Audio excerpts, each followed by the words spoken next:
All right, guys, this is Chris Wilmoth, and I'm here with another episode of the Pooling Around Show. And today we got James Davis Jr. All of you players in Texas know him. Man, appreciate you joining me. Oh, for sure. Thank you for having me. Try to get his dad here too, but I think his dad's shy. But after his dad watches this one, he'll join us. James, these interviews are just about you. They're about the players. They're about stories. Just tell basically how you got into pool, which I'm pretty sure how you did that happen. And then, like I said, let you tell some road stories, your biggest wins, and maybe anything else that you want to talk about. We'll start off with, tell me about growing up. Well, I grew up in Bastrop, Texas, which now it's gotten really big. But whenever I was there, it was a small town, 4,000 people. And my grandparents owned a bar, and I grew up right behind it. And I learned how to play pool on the same tables my dad learned how to play pool on in the same bar. As far as other than pool, was there anything else in school that interested you? Or? Oh yeah, I loved. I used to ride dirt bikes and four-wheelers and three-wheelers like a banshee. Like I was like a adrenaline junkie with it. I loved it. Oh, that and I rode bulls with my cousins and my friends, not because I wanted to, but because I had to conquer my fear. And so I rode bulls for a little while when I was 15, 16 years old. Break anything? No, but I did walk funny for a couple weeks. Yeah. I'll bet. So as far as playing pool, I know your dad had to be a big influence playing pool. But when did you realize that's something that you wanted to do for a living? Well, my dad he quit for like 10 years. He didn't play pool at all. Raising, me and my brothers and sisters, and but I always loved pool. Like growing up behind that bar, and I would look in to see if anybody had left another ball or two on the table after a game, because I wouldn't have a quarter to put in. Right. And if there was a ball on the table, I would shoot it in. And I learned that if I ran real fast and put my hand, I could catch the ball on the track on one side and reach it and catch that ball, and I'd toss it back on the table and shoot it again. And then I would do that. They say that I used to drag around a milk crate. To be able to stand tall enough to be able to shoot on the table in there. I've always loved pool, but I would say that I knew that I wanted to be a pool player probably after my dad made his comeback at pool, and I started going to events with him, and that's when I realized how good he was, because I had heard it, but I didn't know. I never saw it. I never saw my dad play pool. People were like, "Oh, your dad is really good." I'm like, okay, he's my dad. I don't know what you're talking about. Right. So your dad, as far as Texas pool goes, your dad, he's a legend, isn't he? He's I'm sure he's got tons of stories. And, oh yeah. So who plays better? Who plays better? Well, he's got way more accolades for sure. And I don't know. I think my high gear was as good as his, but he's just real consistent. Like he never had a real big break because he plays opposite-handed. Right. Like he's right-handed, but he plays pool left-handed. So he's never had a big break, but he's real consistent. And whereas I had a real good break and I played faster. We two different styles. I don't know. If you ask me, I would say him every time. Right, of course. I understand that. So, what was your biggest win Playing pool. Tournament wise, we'll get to the gambling part of it, but tournament wise, Probably one of the Space City Opens.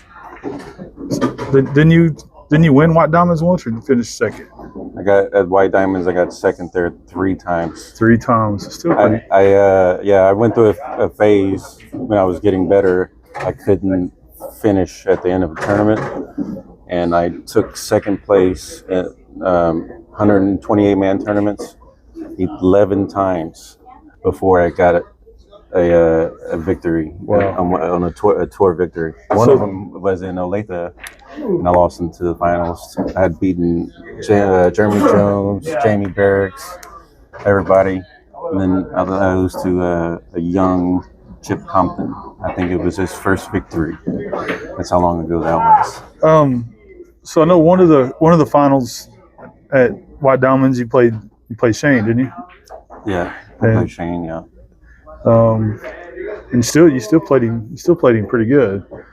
Yeah, I beat him for the winners bracket, and then in the finals I had him 5-3, and I scratch on the break, he runs out, breaks and runs out. I scratch on the break, he runs out, breaks and runs out. Wow.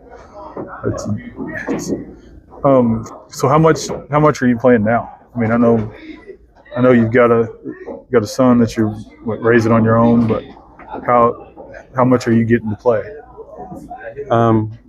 Well, because of my health, I didn't get to play. I haven't been able to play the last 4 years that much at all. Like, I'm lucky to be alive. So what's going on with that?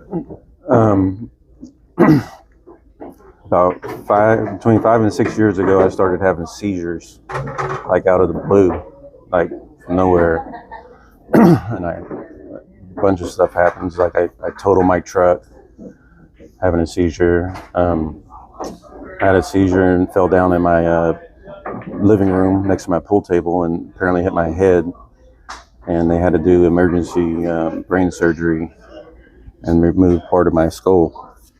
Yeah. And it was gone for 4 months. And I was in a coma for 10 days.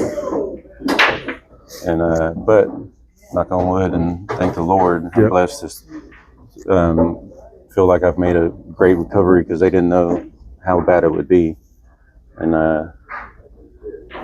they gave me permission to drive about 5 months ago, and I bought me a car a month ago. So that's why I'm here at a tournament right now. So how long has it been since your last seizure? 1 year, and today's the 4th, so half a month. So 1 year and half a month. Yeah, if you'd have been here last night, that light out there, well, you can see it flashing now. The strobe, yes, I know. Horrible. I talked to the owner. I was like, that's one of my triggers I have to try to avoid. It's never caused me to have one, but they gave me a list of things to avoid, and a strobing light is one of them. It was freaking me out just walking through. I'm not, I don't have epilepsy or nothing like that, but even walking through the parking lot, man, it's making me feel kind of weird. So what's the last big tournament you played in? You played in? The Texas State Championship. I've played in it 24 years in a row now. I played in it a few months ago. ACS or No. Texas Open. Texas Open. Yeah, Okay, Texas Open. that's probably. And I've never been there yet, but I plan on hitting it next year. What is it about that tournament that just keeps it going? Because I think they've been through, I know, 3 different owners. I mean, didn't it start at Eric's in Austin, and then it moved to? No, it started at a place before that. Oh yeah. See. And through the years, it's shifted to a couple different pool halls, and then a couple different owners at that pool hall that it's at now, Skinny Bob's. But it's been held every year the same time, every year for 51 years in a row. The longest running 9-ball tournament in the country. Champions from all over now, and now it's a international. Now it's a ranking, and it's a Moscone ranking tournament now, isn't it? Right. And players come from all over the world to play in it.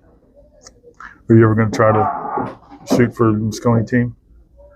Oh no, those. No, those days are way behind me. Like I love pool and I want to compete at it, but never like at a professional level anymore. You know, I got too much to do at home. And if you don't want to talk about this, I completely understand. But I know that you lost your wife several years back. I mean, how has that been? You know, raising your kiddo on your own. Well, I mean, y'all got to be close. I know that. Right. It definitely really was hard. I couldn't imagine. And he was my. What is it? He was my rock. You know, I say rock, but he was my float as well. He kept me from sinking. Right. It's kind of your saving grace. Saving grace. Exactly. It's amazing what a kid will do for you. For sure. How are things now? I mean, you know, was it been 7 years? Actually, it's been 9 years. 9 years. 9 years, yeah. 2015. Yeah, like just about every post. If it wasn't pool related, every post you see on Facebook was you and Emma. That was her name, right, Emma? Yeah. So I got a pretty good memory. Heck yeah. That's awesome. Yeah. She's always there. Always by my side. Well, man. So we'll jump back on pool. If you could go back and talk to your younger self starting out playing pool, what would you tell your younger self? What advice would you give him? You mean towards pool? Towards pool, yes.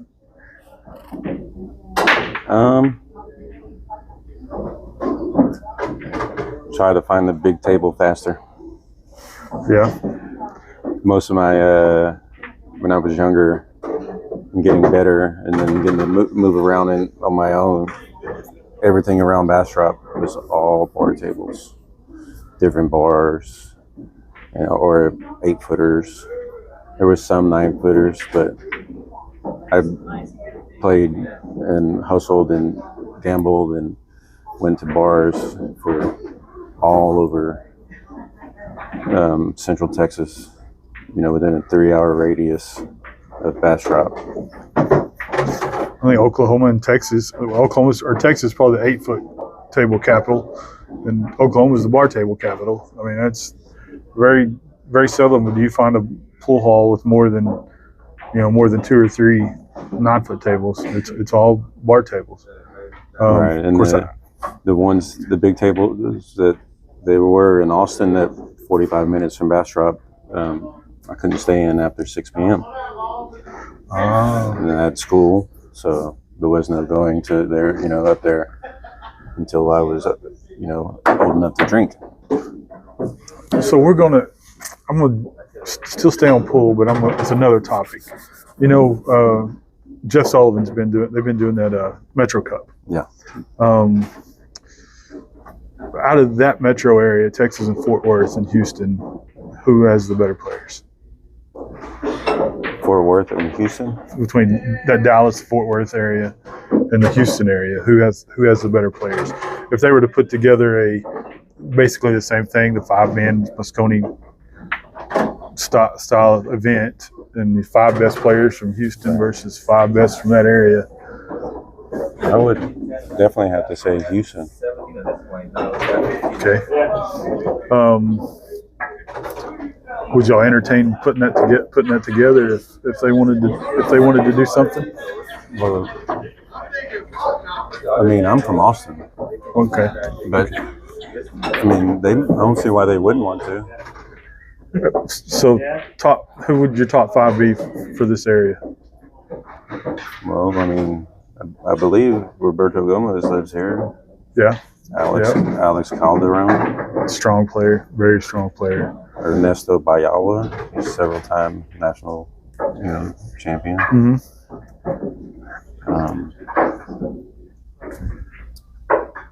I believe Hillbilly just moved, and there's like Silver Ochoa. Oh yeah, yeah. David G still be on that list? I mean, if he was playing and he lived there, I haven't seen him, and I haven't seen a lot of people on it in a while. Like I'm just now getting back, on the scene. I mean, unless they came to Austin and played at the pool ball I get to go to down there. I haven't been on the scene in 5 years, basically, ever since I started dealing with that. But Knock on wood. so it's looking better. So now we're at Spring, Texas, at Big Tom Billiards down here for the Space City Open. What events are you in? All three: the Banks, One Pocket, and 9-ball. Man, I wish you the best. I hope you snap them all off. I appreciate that. Okay. Do they have an all around? I think they do, yeah. And what's funny, yeah, they do. I do know they do because the first year that I won this tournament, I got second in the Banks. I won the winner's bracket. I beat Sky Woodward, and he beat me in the finals. But I won the 9-ball, and there was no all around. But I was really happy. It was a great weekend. My wife was there. My son that was 3 months old was there. My mom was there. Very, very awesome weekend. So there was no all around. Then they started doing an all around, and I won it again in 2018 and come in second for the all around. Josh Roberts won the all around that year. Well, 2018, yeah. I wish you all the luck in the world. Appreciate I wish it. you all the best in the world, man. Appreciate you joining me. For sure. Guys, if y'all enjoy content like this, please like and subscribe and share and hit that notification bell so you know when I get more content up.